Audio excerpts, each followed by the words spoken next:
आत्ताच नुकत्याच मिळाल्या माहितीनुसार पाचगणीला पाचगणी का बोलतात? गणी म्हणजे अंगण आणि पाच इथे पठार आहेत वेगळे वेगळे आणि त्यामुळे या जागेला पाचगणी असं नाव पडलंय. ओके, मी तुम्हाला पठार दाखवते, ते बघा पठार कसे आहेत. हे एक पठार, हे दुसरं पठार, त्याच्यानंतर इथे एक तिसरं आणि आणखीन एक पुढे एक छोटंसं दिसतंय, तिथे छोटी छोटी झाडं आहेत, ते चौथं आणि मी जे उभा आहे ते एक पाचवं. असे 5 पठार आहेत तिथे.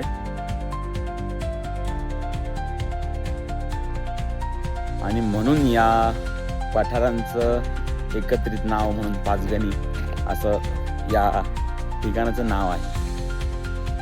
नवीन इन्फॉर्मेशन होती आणि मला पण आताच कळाली. पाचगणी पाचगणी पाचगणी असं वाटत होतं की त्याचं काहीतरी नावाची हिस्ट्री वेगळी असेल, पण ही वेगळीच निघाली.